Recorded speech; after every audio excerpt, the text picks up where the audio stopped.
Good morning, New York Mets Nation, and welcome to the Bat Cave.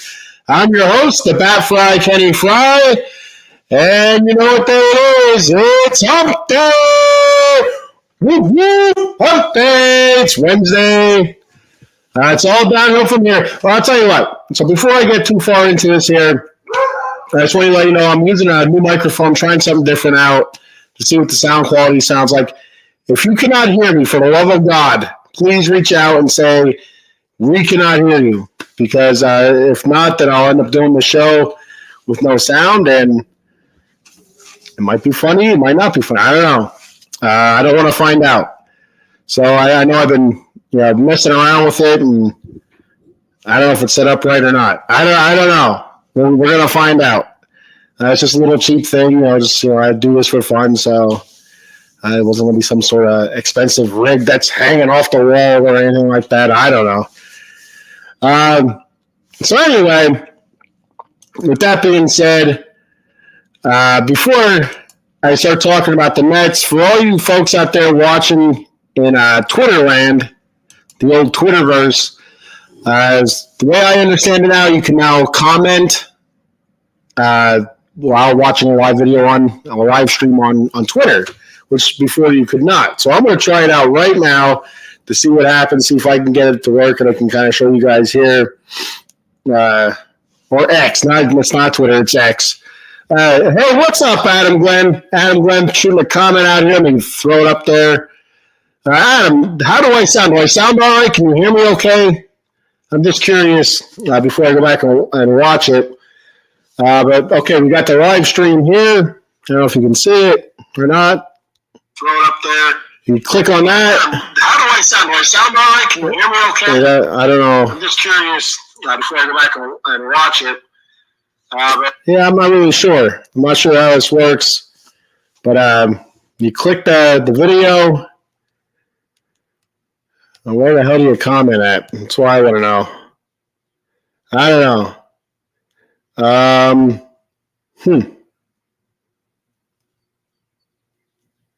There has to be.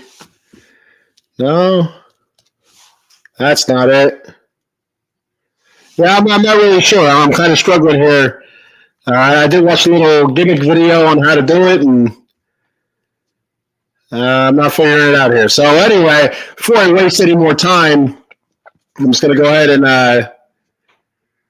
start talking Mets baseball. So, all right then. Well, you know what? Maybe it's hang on. Give me one more second here. One more second. Well, I got to try to figure this out because this is new to me, and I think it'd be fantastic if I get some Twitter folk that watch the show be able to start commenting on it. I think that'd be a lot of fun. So let me see here. All right, click on the old screen. No, still can't figure it out. Huh. Yeah, I don't know. Well, I'm going to have to try some other time. I don't know. Anyway, all right, let's talk about the Mets. That's what we're here for, right? That's what we're here. We're here to talk baseball, talk Mets. The Mets are playing pretty good baseball right now. Pitching, starting pitching, bullpen. Hitting is kind of hit or miss. That's pretty much the gist of hitting anyway, isn't it? But hitting is it's coming up big in spots, but it's not consistent. We're not getting consistent hitting, but it's coming up big when needed. So you kind of take that for what it is. The Mets have won now 4 series in a row with their win last night against Pittsburgh. That clinches the series, which is huge because if you remember last season, that's one of the things the Mets really struggled with. A lot of things they struggled with all season last year, but was winning series. You feel like if you can win a couple series and get on a roll, you might be able to build on something. Back in 2022, one of the things the Mets did well is they won a lot of series. And up until probably, I don't know, August or so. I think they lost their first series. I could be wrong about this. I think in 2022, I think in June. But they did really well after that. Before that, won a lot of series in a row. But then August, September, they kind of started struggling, floundering a little bit. They started dropping multiple series. So it's big to win those series. 2 games out of 3, 3 out of 4, or even the series splits with the 4-game series, 2-2, or they're pretty big as well. But now they won 4 series in a row. They're over 500 for the first time since last June. And, they started the season off 0-5, and, they've won the last 9 out of 12. So Mets playing good baseball right now. We'll take it. So looking back, this past week in Mets baseball, we'll look at some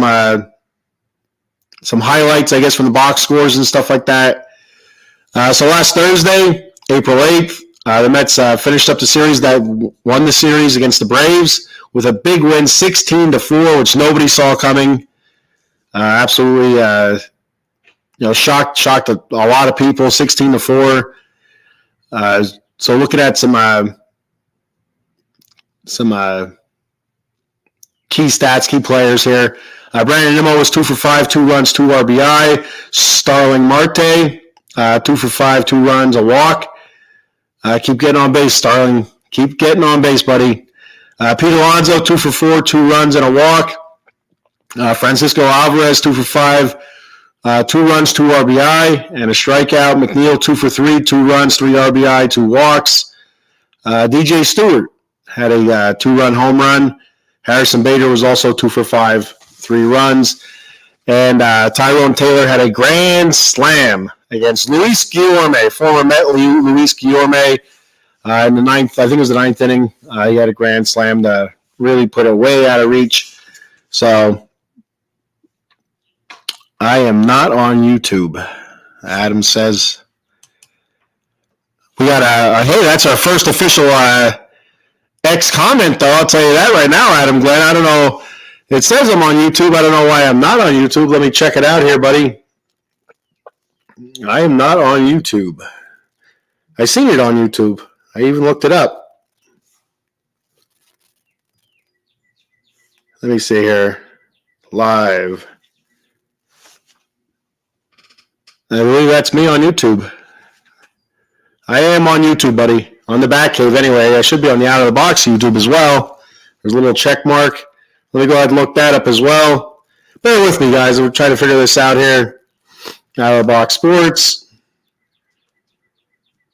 Make sure you like, follow, subscribe. It's not what I want. It says we're live. Yeah, we're on here, Adam. Yeah. So yeah, we're on YouTube. Liar. You're a liar, Adam Glenn.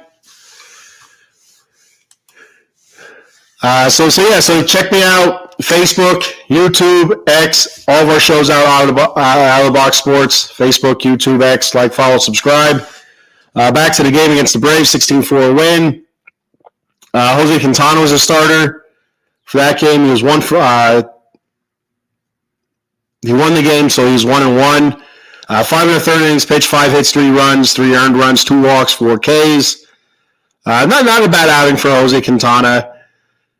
It was you like to see him go deeper, especially with a big lead. But I mean, it is what it is. You don't want to burn him out early in the season. Drew Smith came in for an inning and 2/3, 2 strikeouts, pitching fantastic so far this season. And Tyler J came in, and 2 innings pitched, 5 hits, 1 run, 1 earned run, 1 walk, and 1 strikeout to finish the game off for the Mets. Big spot for the Mets was a 4-run 3rd inning. That put them up 7-0. They were able to hold on and then extend that lead. I think that a 3-run inning in the 7th, and I think in the 8th, and I think the 4-run inning in the 9th, plus a couple in between. So a really huge win for the Mets against the Braves. Great to see, especially the Braves have owned us, especially the last 2 seasons. Having that big lead on them in 2022, and they're able to catch up to us. And passes up. Well, I guess we finished tied, but they had the tiebreaker there at the end of the season in 2022. And in 2023, just smacking the shit out of us every chance they got. So they could shove that chop right up their rear ends. So we move on from the Braves to our next opponent, which we came back home for a homestand against the Royals and the Pirates. So on Friday, we won the first game against the Royals 6-1. They were on a 7-game win streak, so it's a pretty big win for the Mets. Alonso was 2 for 4, a run, a home run. Brett Baty was 2 for 4. He scored a run as well, 2 RBI. Jeff McNeil 3 for 4.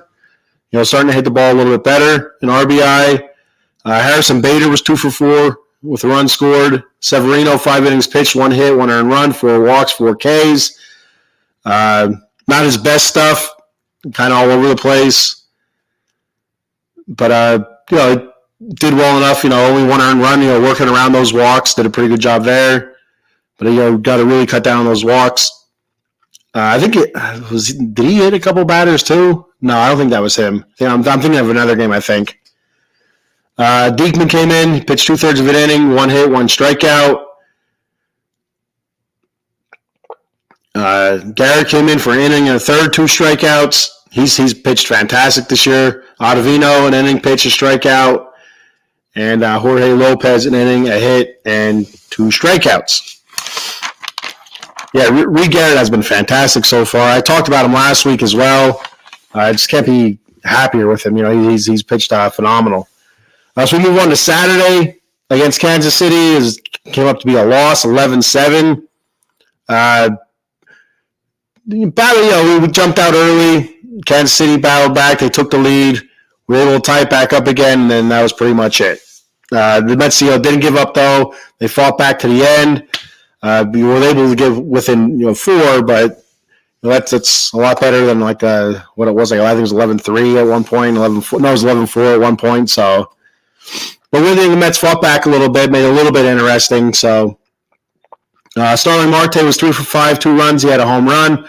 Alonso 3 for 3, 2 runs, 2 home runs, 3 RBI. DJ Stewart was 1 for 2 with an RBI, and Joey Wendell was 2 for 4. On the mound was Sean Manaea, 3 2/3 innings, 9 hits, 6 earned runs, 3 walks, 4 Ks, 89 pitches. Really struggled. He was struggling with his command, and just struggled.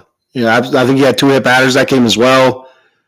Didn't look comfortable at all, and he got knocked around. So whenever he was in the zone, he got hit hard. Was out of the zone a lot. Tough game for Manaea. Sosa, he came in for an inning and 2/3, 3 hits, 3 earned runs, 2 walks, 2 Ks. He was called up, I think, a couple days before that to help out in the bullpen. Lopez was 2/3 of an inning, 1 hit. Diekman, 1 inning, 1 strikeout. And Tyler J, 2 innings pitched. So, it was a tough game. Like I said, we jumped out early. Kansas City came back. They took the lead for 4-3. Alonso came up, solo home run, tied it up. But Kansas City had a big 4th and 5th inning, and that was pretty much it. Got a couple more comments here. Eileen, she says, good morning, Eileen, and welcome to Hump Day, right? There we go. Thank you for checking the show out, Eileen. Thank you for commenting. And Adam says, when will the Mets trade Pete? Well, so I've talked about this a bunch of times on here, Adam, and I'll talk about it again. They're winning right now. If they keep up the way they're playing right now, they're not going to trade Pete Alonso. But like I said, I've heard different podcasts where they brought this up. They talked about it, and it's not crazy. It's not out of the realm where you sit Pete down, you say, hey, listen, things aren't going well this season. We want to re-sign you. We want you to be a forever Met. So what are your thoughts on trading you and then re-signing you in the offseason? That way the Mets do get something back, and then they end up re-signing Pete. at the end of the season. So it's almost like a win-win, but I don't know how that would go over. I don't know. Like when you say you want to finish your career with one team, and then they talk about maybe trading you, so then it's no longer he played for one team his whole career. Now it kind of have that little blip in there. I don't know if that's a big deal or not. But my opinion is you'd have to sit Pete down and talk to him about it. I hope it doesn't happen.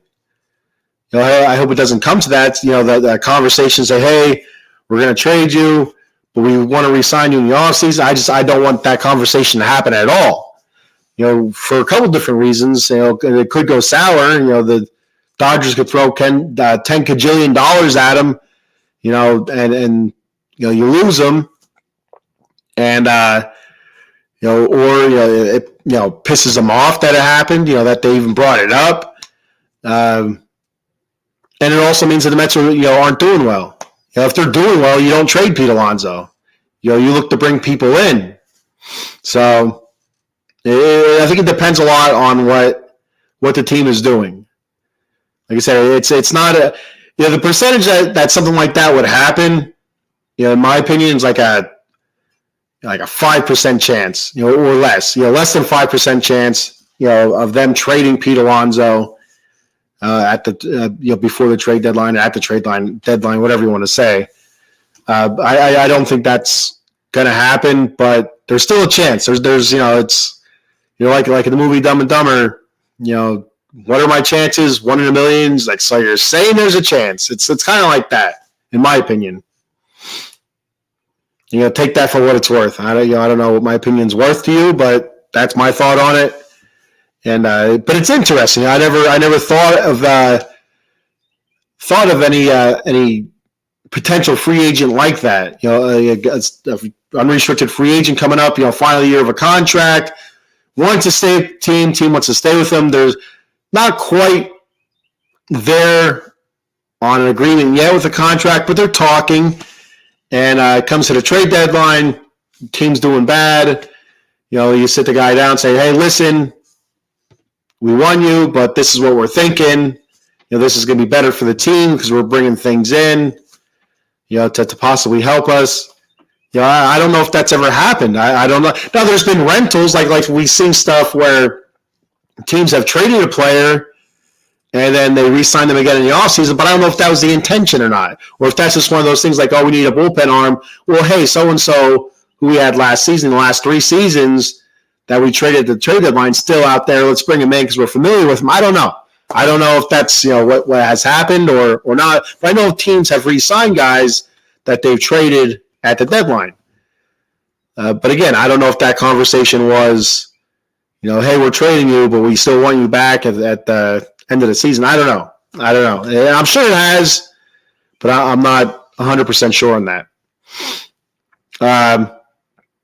So that series was tied 1-1 between the Mets Royals. You move into Sunday for the old rubber game. Then the Mets end up winning that game 2-1. Nice pitching duel.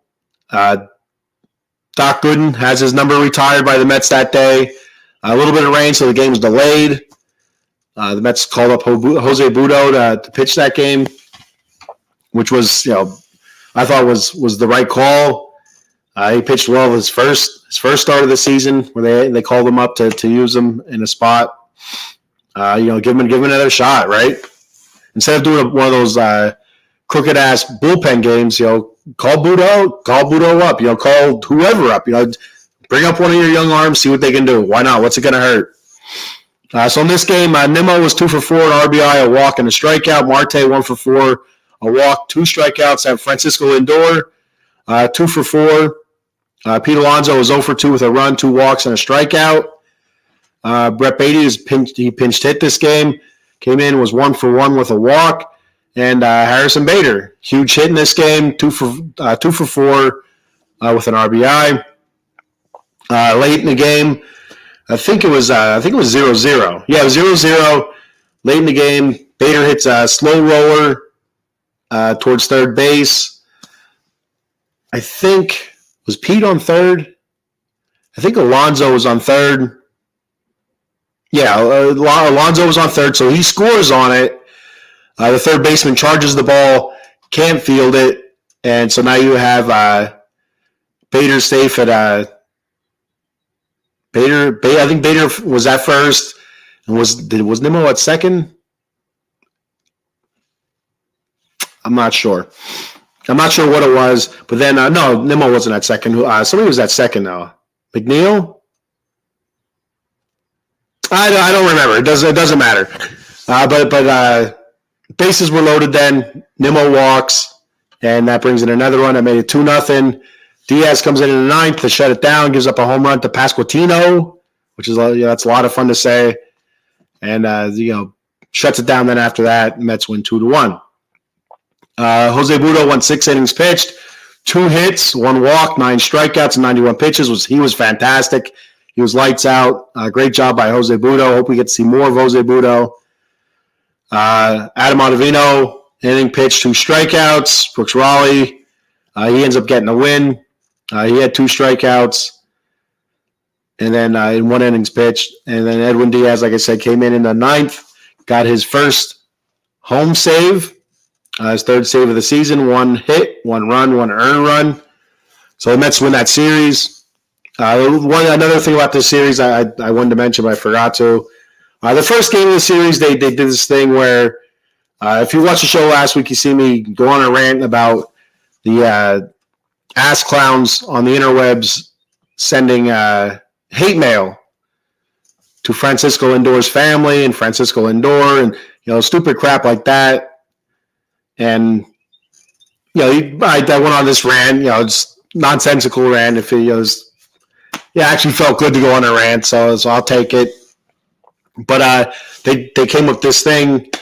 So some fans put it out there. I'm not sure who started or whatever, about instead of booing Lindor when he comes home, to the first game of the homestand, let's cheer him, much like what they did for Trey Turner in Philadelphia. And if you remember, way back when they did that for Trey Turner in Philadelphia, I ripped Philadelphia apart. I ripped them apart for doing it, not because I thought it was wrong, but because Philadelphia kind of prides itself on being a tough, sports town, tough on their players. They only accept excellence, this, that, and the other. So I gave Philly a lot of grief. So it's kind of hard for me to kind of say, oh, that's a great thing that the fans are doing, especially when I did, I ripped Philly apart. But I get it. I understand it. My thought on the booing part is you save the booing for the opponents. And you really don't boo your players. It's okay to be mad at your players. It's okay to be pissed at your players at their performance. But it's not okay to send death threats, hate mail, stuff like that. It's like, come on, man. So what are you doing? So it's okay to be angry with them. My thought always is save the booing for the other team, for the bad guys. So that's my take on it. I'd cheer for him if, no matter what. Like last season, for instance, last season, Vogelback, Daniel Vogelback, everybody hated Daniel. So much hate towards Daniel Vogelback. I've made comments or whatever. Nothing to, nothing like, I want, Daniel Vogelback, injured or whatever. Nothing like that. Nothing serious. Maybe a couple jokes about his weight, perhaps. With me being a larger fella, I have a pass. I can do that. Fat people can make fun of fat people. That's what I'm saying. And but anyway, whenever Vogelback got up to bat, I would still cheer Vogelback on. I wouldn't sit there and boo at him or from my couch or whatever. I didn't see him live at all. But anyway, I wouldn't boo him or nothing like that. I'd still cheer him on. I still want him to do good because he does good. The Mets do good, right? The reason he's hitting, because sometimes there's somebody on base. Well, I won the hit, so I'm cheering him. So I'm not a booer of my own team. So that's my thoughts on that. I understand why the fans put out there, let's cheer Lindor on, and Steve Cohen backed it, thought it was a great idea, and promoted it and stuff, which is fine. But they should be doing that anyway. They should be cheering for him anyway. It's your team, it's your home team. He's playing terrible, but still, you still should be cheering him. I don't know. Try to lift him up a little bit. And that's why I get a kick out of Philly with the booing of their players. It doesn't matter who it is. And I tell you, that's why I'll give them credit. It doesn't matter who you are. If you're playing like crap, they're gonna let you know. So I'll give them credit for that. I got a comment here. Eileen says day game today or night game day. It is a day game today. I'm not sure what time it starts. Probably like 1:05 or something, I think. I'll be asleep. That's all I know. So I'll be checking out the box score when I wake up and reading on the game recap and stuff. Let me check, see what time it starts. I'm pretty sure it's like a 105, 140 or something like that. Let all you Mets fans know out there what time the game starts.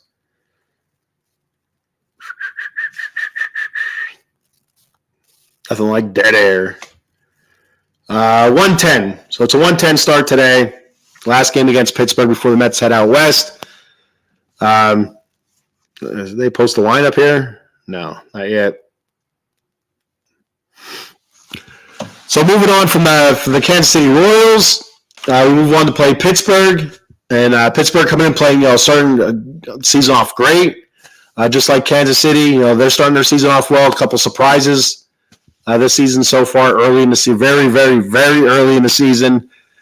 Kansas City and Pittsburgh, both very young teams, and playing well right now.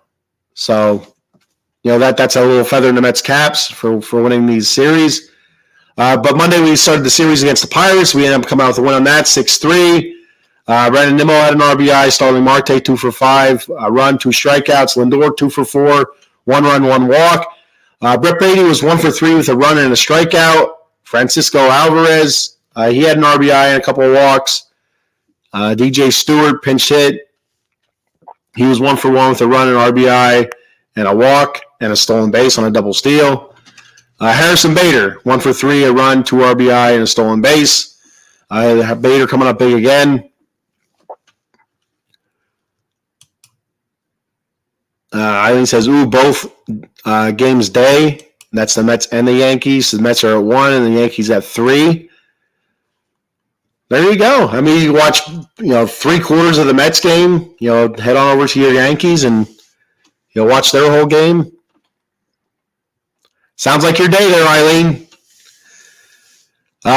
Adrian Hauser was on the bump for this one. He pitched 5 1/3 innings, 2 hits, 2 runs, 2 earned runs, 5 walks, 5 Ks, 95 pitches. Again, another Mets pitcher can't get past the 5th inning. Had some control issues again. 5 walks. Is around the zone a lot. I want to say he gave up 1 run, and there was a couple on. Yeah, he gave up. I think he gave up 1 run. Drew Smith came in and allowed 2 more in. I think it was how'd that? One was a sac fly, and I think the other one was a base hit. So those were the 2 run runs by Adrian Hauser. Drew Smith, he pitched 2/3 of an inning, 1 hit, 1 run, 1 earned run, 1 walk. Raleigh, 1 inning pitch, 2 strikeouts. Ottavino, he gets the win. He's 1-0. 1 inning pitch, 2 strikeouts. And Edwin Diaz, back-to-back days with saves, gets his 4th save of the season. 1 inning pitch, 1 walk, 1 strikeout. So you head to Tuesday. See if we get the series win. The Mets do. They win 3-1 last night. Nimmo, Marte, Lindor combined 0 for 11 with a run and a walk and 5 strikeouts. That's not good. It's not going to get it done. That's not going to get it done at all. But that's not going to happen often. I mean, it did actually in the first series against the Brewers. That it did happen often. Top 3-4 guys 0 for whatever. Not looking good. Pete Alonso was 2 for 4 with a run. Joey Wendell was 1 for 1, a run and an RBI. Jeff McNeil was 1 for 3, an RBI and a strikeout. The Mets had a 3-run 7th inning. Wendell had a double. scored Lindor. There was a balk that scored Pete Alonso from third. And Jeff McNeil came up, hit a double, and that scored Joey Wendell. And so the reason Joey Wendell was in is Brett Brady had to leave the game due to an injury. He had tightness in his hamstring. He's listed as day-to-day. So we'll see what happens there. So it's one of those things, and when you have tightness in your hamstring, it's one of those things that it may not be serious, or a couple of days off, and it's fine. It's one of those things that snags all season. It's one of those things that sometimes you get shut down for months. I don't know. Hamstrings are tricky. I feel like once they get tight during the season and you think it feels good, you start pushing it, it starts tightening up again. So this could be one of those nagging things. I hope not. I hope it's just, it felt a little bit tight, so they just out of precaution, let's pull him out and sit him. So he's day-to-day. I don't expect him to play today. And maybe see where he's at against the Dodgers coming up. Jose Quintana pitched, 5 innings pitched, 4 hits, 1 run, 1 earned run, 3 walks, 4 strikeouts, 93 pitches. Again, a Mets starting pitcher can't go past 5 innings. I was listening to this game on the radio. I was at my daughter's softball game. So on the way home, I was listening to it. And then driving home from picking her up at the school after the bus dropped him off. It was an away game. I was still listening to it. And Quintana was working hard. The one thing about Jose Quintana is he gives you a lot of quality innings, and he's a battler. He's a battler. That's hard to say. He battles well. He fights. He's a bulldog out there on the mound. He works the counts. He works the hitters. And, he doesn't have overpowering stuff. So, a lot of his stuff is based on control and location. And, he didn't have it today or yesterday. He didn't have it. The ball was a lot of 3-2 counts. The ball was just missing a lot, according to Howie Rose. Listening to Howie Rose on the MLB network or MLB app. And Jose was around the zone a lot. He did get ahead on a couple batters, then fell behind 3-2, and that raises that pitch count quicker than anything. So I think the first inning he had 25 pitches, second inning 20 pitches. You just knew then that he was hopefully going to make 5 innings, and you're going to have to go to your bullpen. And with the bullpen being already overworked. It's kind of like, what do you do? You're kind of hoping for one of those Jose Quintana 6 or 7 inning pitch games that he gave us a few times last season, but it wasn't in the cards. So Reed Garrett came in, which again, I can't praise Reed Garrett enough so far this season. He's pitched outstanding. Again, it's early. I understand that, but he's been a pleasant surprise. He gets the win. He's now 2-0. He went 2 innings pitched, a hit, 1 walk, 6 strikeouts, and 31 pitches. Like I said, fantastic stuff by Reed Garrett. Jorge Lopez comes in, pitches an inning, a strikeout. And then Drew Smith comes in, gets his first save of the season, 2 strikeouts. So the Mets come out with the win. They come out with the series win. They finish it off today against the Pirates. And so hopefully, let's go for a sweep. Get that sweep and head out west feeling really good about ourselves.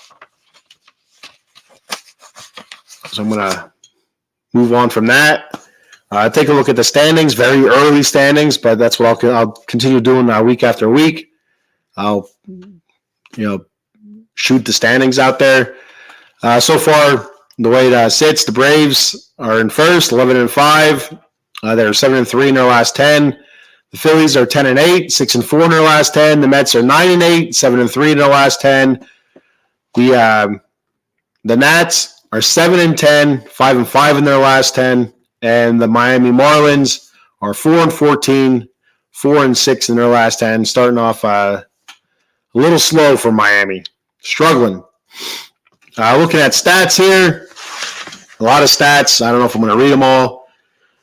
Starling Marte. Hitting 271. An OPS is 715. 3 stolen bases for Starling, which is good. 2 home runs, 4 RBI, 6 walks. It's good seeing him get on base more often. 16 strikeouts. It's a little bit high for my liking, but he's healthy right now, so that's good. Francisco Lindor hitting 145. He's hitting. He's getting more hits. It's not frequent enough to say that he's breaking out of it, I think, but you're starting to see glimpses of him, hitting the ball more, hitting the ball better. Like I said last week, he's hitting the ball hard. It's just finding the fielders, but now he's starting to find holes a little bit, I think. Not out of it yet, but you're starting to see glimpses of it. But he's hitting 145 with a 477 OPS, 1 home run, 2 RBI, 9 walks and 9 strikeouts. He's still good on base, decent, with the 9 walks. He's not striking out a lot either. He's putting the ball in play, which is what you like to see. That's, at least, it could be moving people or sacrificing or whatever, but continue putting the ball in play. Eventually, they're going to start finding holes. He's going to start heating up, and we're going to see the old Francisco Lindor again. Pete Alonso hitting 269 with a 914 OPS, 6 home runs, 10 RBI, 7 walks, 16 strikeouts. Brandon Nimmo hitting 203, 713 OPS, 2 home runs, 13 RBIs to lead the team, 11 walks. That also leads the team, and 15 strikeouts. So Nimmo's doing a good job getting on base. Whether walks or not, I think he has 1 stolen base as well. Leads the team with 13 RBI. His average was up a little bit higher, and he's kind of hit a slump the last few games. Brett Baty hitting 305 with a 732 OPS, 1 home run, 9 RBI, 4 walks, 12 strikeouts. Brett Baty's hit a lot of singles, which is fine. You take those singles all day, but sooner or later he's going to start finding gaps and starting to get extra bases, and we're going to start seeing that power. I have no doubt. Jeff McNeil hitting 212, 636 OPS, 1 home run, 6 RBI, 7 walks, 6 strikeouts. A lot of pop outs from Jeff McNeil, but recently I feel like the last few games he's been hitting the ball opposite field on the line a little bit more. So hopefully he's starting to come out of it as well.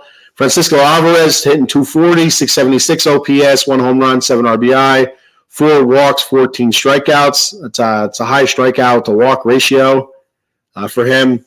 Harrison Bader, who's been playing very well recently, playing terrific out center field, but also starting to hit the ball hard.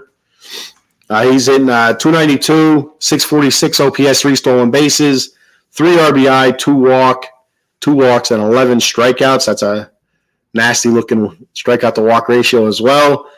Tyrone Taylor hitting 297, 774 OPS, 1 home run, 8 RBI, 3 walks, 9 strikeouts. And DJ Stewart, he's hitting 200, 932 OPS, 2 home runs, 7 RBI, 7 walks, and 9 strikeouts. He's doing a good job also getting on base with his walks. So it's good to see. Some of these guys, you can kind of see them starting to come out of it a little bit, starting to break out of that funk. Not getting on as much as you'd like, but the way they're hitting the ball, you can kind of you just feel it. It's starting to click a little bit. It's starting to fall into place. So I'd expect guys like Jeff McNeil, the balls to start to drop from a little bit. Francisco Lindor and Brandon Nimmo. Got a comment from Eileen again. What's up, Eileen? She says Lindor is hitting how I expect on his normal April. Yeah, he starts off every season pretty slow, and this is a little bit slower than you'd like, but he starts off every season slow. It's something we talked about last week as well. It's just it's a typical Lindor start, basically. Looking at the pitching staff, Jose Quintana has 20 and 2/3 innings pitched, 4 games started. He's 1-1, 20 hits, 7 earned runs, 11 walks, 16 strikeouts, a 1.50 WHIP, and a 3.05 ERA. Sean Manaea, 14 and 2/3 innings and 3 games started, 1-1, 13 hits, 7 earned runs, 7 walks, 18 strikeouts to lead the team, a 1.36 WHIP, and a 4.30 ERA. I had a rough game the other day, kind of balloon that ERA a little bit. Whoop, my notes went flying there. Jose Severino, 15 innings pitched, 3 games started, 1-1, 15 hits, 5 earned runs, 6 walks, 17 strikeouts, 1.40 ERA, or 1.40 WHIP, and a 3 ERA. Now, if you remember back in his first start, I think I had him giving up 6 earned runs where they went back and they changed one hit to an error. So that cut his earned runs in that game in half. So that kept his ERA down a little bit here in the early going. Adrian Hauser is 15 and a third innings pitched, 3 games started, 0-1, 13 hits, 8 earned runs, 10 walks, 9 strikeouts, 1.50 WHIP, and a 4.70 ERA. Needs to get those walks down. Jose Butto, 12 innings pitched, 2 games started, no wins, no losses, only 5 hits, 1 earned run, 4 walks, 15 strikeouts, a .75 WHIP, and a .75 ERA. We need to get Jose Butto the ball more. Looking at the relief pitchers, the bullpen here, Reed Garrett, 8 2/3 innings pitched, 4 games. He's 2-0, only 4 hits given up, no earned runs, 3 walks, 17 strikeouts, a .81 WHIP, and a ERA of 0. We got a comment from Eileen. As long as the Mets keep up the good pitching, the hitting will come around. Absolutely, yeah. And the one thing is the good pitching, but I mentioned it, that their pitchers aren't going long in the game, so that's really, putting a heavy burden on that bullpen, and they've been up to the task so far. I mean, like looking at these numbers, they've been fantastic. But you have to wonder how long they can hold up with all these extra innings that they're pitching. We need some of these pitchers to get at least 6, maybe 7 innings, here instead of the 5. It's putting a lot of extra stress on the bullpen. Looking at Drew Smith, 8 1/3 innings pitched. He's been in 8 games so far. He's 1-0, 6 hits, 1 earned run, 5 walks, 10 strikeouts, 1.32 WHIP, and an ERA of 1.08. He's pitched, very well so far this season. Lopez, 8 1/3 innings pitched. He's been in 9 games, 6 hits, 2 earned runs, 3 walks, 7 strikeouts, a 1.08 WHIP, 2.16 ERA. Ottavino, 7 innings pitched, out of 7 games. He's 1-0. 4 hits, 2 earned runs, no walks, 12 strikeouts, .57 ERA, a .57 WHIP, 2.57 ERA. Ottavino's been fantastic. Aside of his first appearance, I think he gave up 1 or 2 earned runs in his first appearance of the season. He's been lights out since then. He's been fantastic. So that's good to see, especially after last season where he really struggled. He really struggled, but for him has really struggled. You look at his ERA last year was, I think, like a low 3, mid 3 maybe, which it's not great, but it wasn't bad either. So, but for him it was bad. He expected more, especially after coming off 2022 where he was fantastic. Brooks Raleigh, 6 1/3 innings pitched, 7 out of 7 games. He's 1-0, 1 hit, no earned runs, 3 walks, 8 strikeouts, .63 WHIP with an ERA of 0. Diekman, 5 innings pitched out of 6 games. He's 1-0, 2 hits, 3 earned runs, 3 walks, and 6 strikeouts. He has a WHIP of 1, an ERA of 5.4. Jay, 4 innings pitched, 2 games played, 5 hits, 1 earned run, 1 walk, 1 strikeout, 1.50 WHIP, an ERA of 2.25. And Edwin Diaz, 4 saves for Edwin Diaz, 7 innings pitched, 7 games, 7 appearances, 2 hits, 1 earned run, 2 walks, 10 strikeouts, .57 WHIP, and a 1.29 ERA. That 1 earned run was that hit, that home run that he gave up to Pasquantino, and that 2-1 win. So the stats wise, the pitching staff looks great. The starters, performing performing the way you thought they might perform this year. So far, at least for me, I feel like some of these guys are going to have bounce back seasons, and so far they have. Severino, minus that first start, has pitched very well.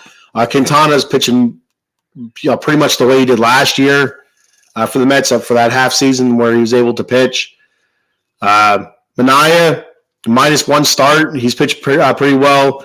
Hauser's been kind of iffy, and that's one thing to watch coming up here as Budo's pitching really well.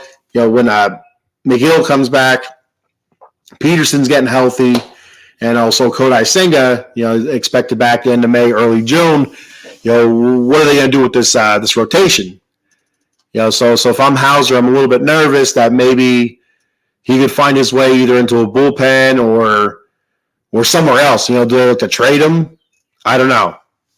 But you might have an overcrowded starting pitching staff there. So it's gonna be curious. They have to keep Budo up right now. He's pitching too well. You can't send that back down. If he goes out there and gets rocked his next outing, all right, maybe send him back down then.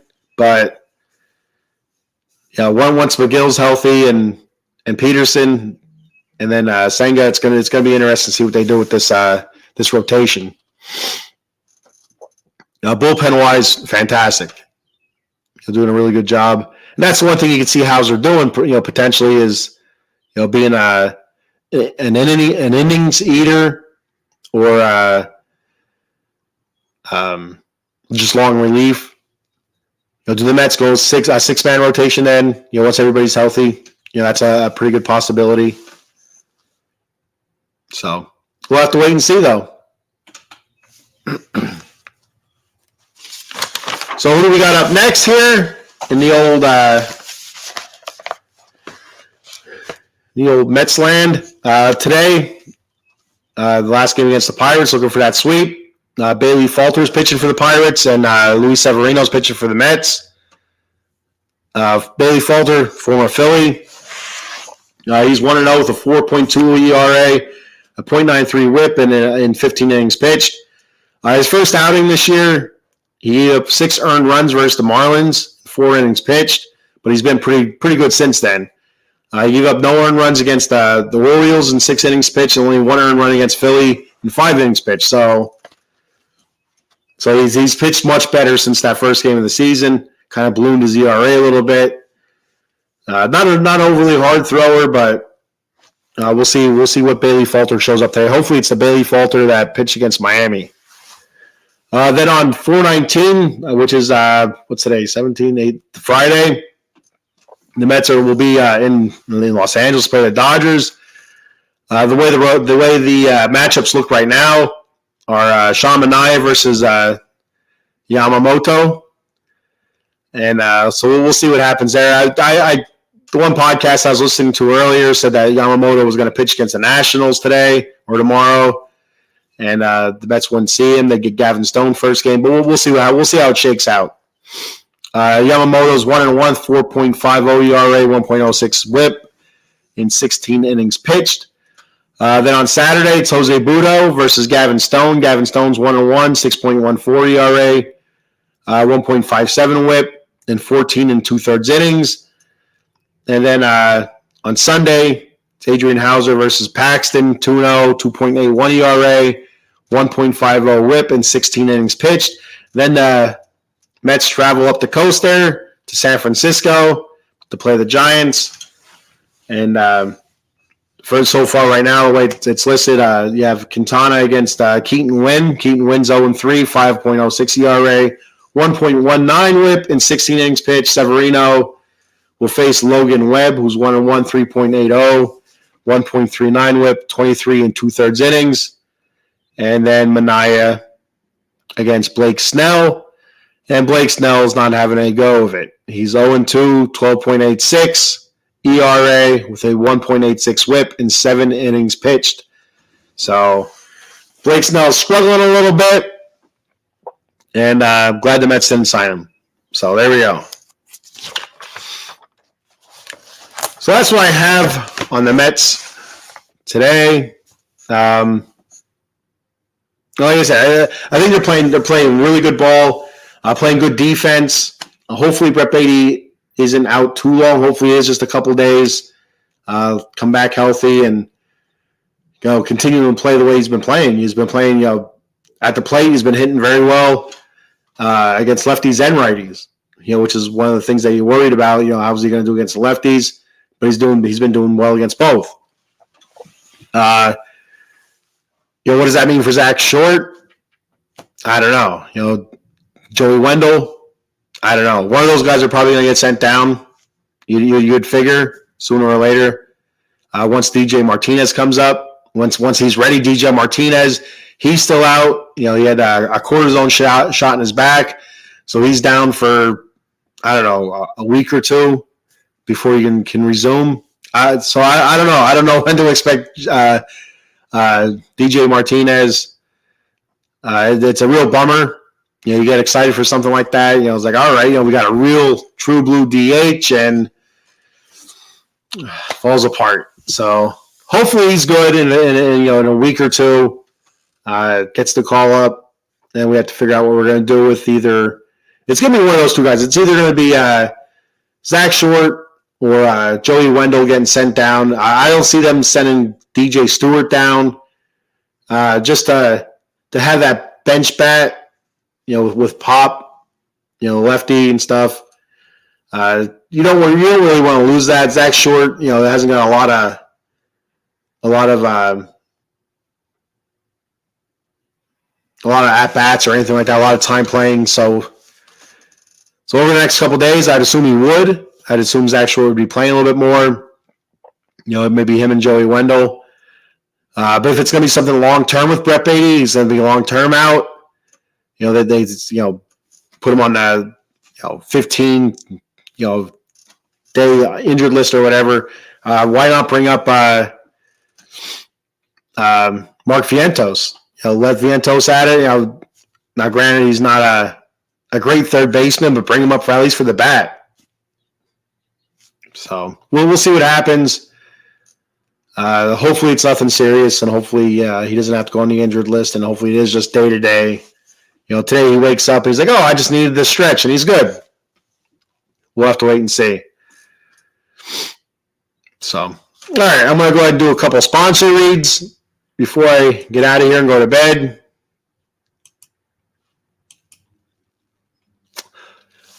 Hopefully I sound all right. Like I said before, I'm trying a new microphone out. I got the little gimmick here. I feel like David Letterman. You ever watched? I'm sure people out there who've watched David Letterman. He has the weird looking microphone. It's not your typical handheld microphone. It's a weird looking microphone. In my opinion, it was a weird looking microphone. At least growing up, anyway. So I got what I call a David Letterman microphone, almost like a miniature version, because his was pretty big. So I'm excited about it. So hopefully it sounds good. Because I always felt like the shows I've done before, the sound quality wasn't the greatest. I sounded far away, and I just wasn't digging it. So hopefully it sounds a little bit better. All right. So with the sponsor reads, we have Jason Fine, attorney, Big Al. You reach Big Al at 1-800-HURT-123. That's 1-800-HURT-123. Jason Fine specializes in motor vehicle accidents, slip and fall, workman's comp, and personal injury claims. He has 3 office locations conveniently located throughout Pennsylvania and New Jersey. He has an office in Cherry Hill, New Jersey on 3 Greensward Lane. The phone number there is 856-209-5258. Then in Pittsburgh, Pennsylvania, the office is located at 500 Grand Street, Suite 2900. The phone number there is 412-365-8151. And then in Philadelphia, Pennsylvania, the office is located at 1628 JFK Boulevard, Suite 2120. The phone number there is 267-888-2980. Jason Fine. Hopefully Brett Baty does not have to contact Jason Fine for a workman's comp. And he'll be back to work pretty quick. Hopefully. Get all your gourmet coffee needs at monkeycoldcoffee.com. They have bourbon chocolate chip infused coffee, toasted coconut rum, a Sumatran blend, medium roast coffee, very good. An organic blend called Perula, Florida. Their newest flavor, golden honey agave, and they're also selling barrel-aged honey at monkeycoldcoffee.com. And be sure to check out that swag shop. They got T-shirts, coffee mugs, tumbler cups. The cold brew pitcher is pretty cool. Very easy to use. K-cup adapters, and, of course, Paradise Rum Cake. So get that and much, much more at monkeycoldcoffee.com. And use that promo code at checkout, OOTB Sports, for 10% off your order. That promo code, once again, is OOTB Sports for 10% off your order at monkeycoldcoffee.com. All right. So that's pretty much all I have today. Looking ahead, it's going to be a tough series against the Dodgers. A hell of an offensive team. It's going to be interesting. Facing Yamamoto. Hopefully they get to face Yamamoto. I think that'd be a lot of fun to watch, especially with all the hoopla this past offseason with Yamamoto. And last season. Last season when I first started hearing about Yamamoto, and it seemed like it was a foregone conclusion that he's going to be a Met. And then you fast forward to this offseason, and we all know what happened.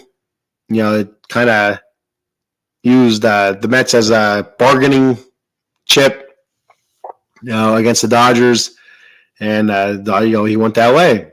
So you got the whole Shohei Ohtani stuff going on there with the whole gambling. So it's a lot of interest around the Dodgers right now.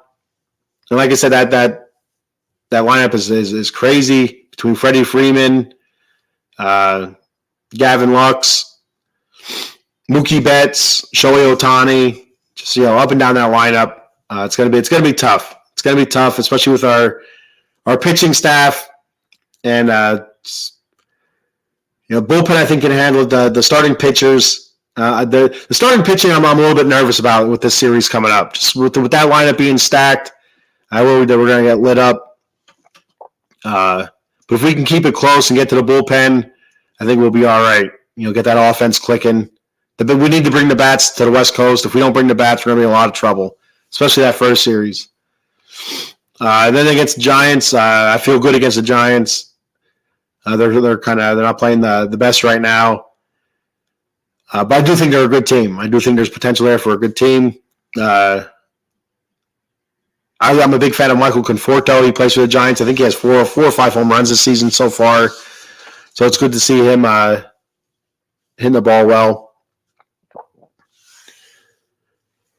So, those are our next two series coming up. Hopefully we keep it rolling and you get a couple more series wins. All right, so that's all I have for today. Before I go, real quick, like I mentioned before, you can now comment on Twitter. I tried doing it earlier. I can't figure the goddamn thing out. I watched the tutorial video on it. I still can't figure it out. So, I don't know. It doesn't make sense to me.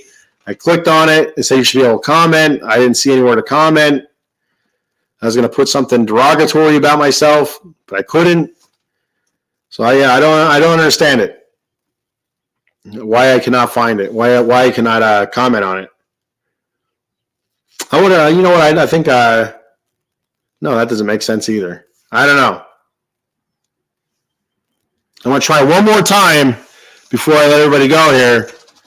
So I know you're having just a blast watching me trying to figure this out.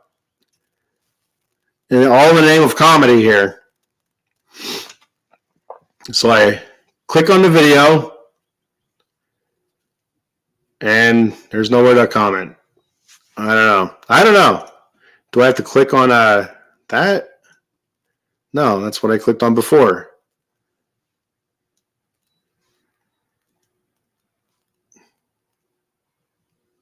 I don't know. I do not know. Pissing me off is what it's doing. That's what it's doing. It's pissing me off. Adam Glenn was able to do it. That's all I know. Eileen's doing it now, too. How the hell is she doing that? How are you doing that, Eileen? I tried it, but it doesn't. I don't get it. It doesn't make sense.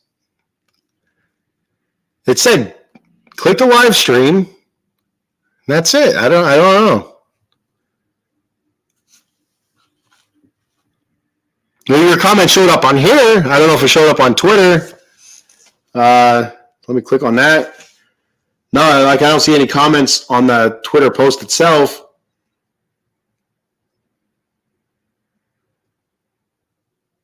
But I might later on. I don't know. After the stream ends, maybe it'll show up. I don't know. But yeah, there's no comment on the Twitter post itself. But I got it right here, so.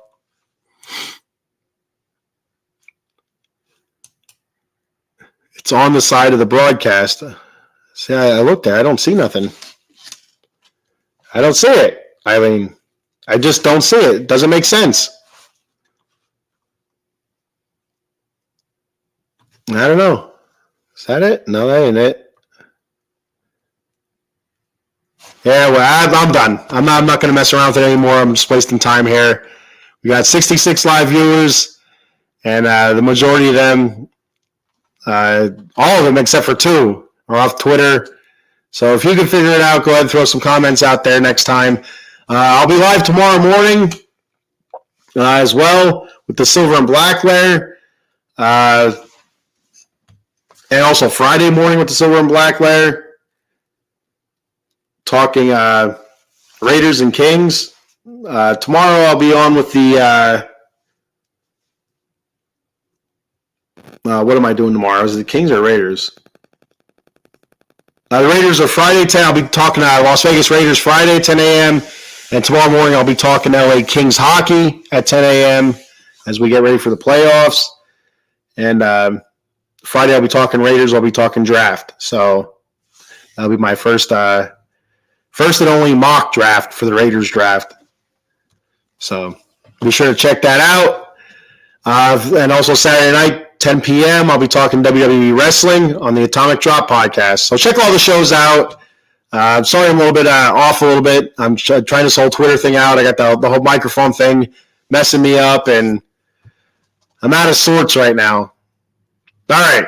Thank you for checking the show out. I appreciate it very much. Thank you for commenting, those that did. And like I said, next time you watch the Batcave, hopefully you do watch it again after my stammering and yammering and stuttering and stuff like that. Hopefully you check it out again. It is much better than this. But leave a comment next time. I'd like to get people's thoughts and opinions on the Mets and anything else. Even if the Mets aren't your baseball team, you're just checking it out to watch me struggle. Talk about your team. We can. And your thoughts and opinions on whatever. It doesn't matter to me. All right. So I'm going to hit the road. Thank you very much. Check me out again next Wednesday. Same bat time, same bat channel. Let's go Mets.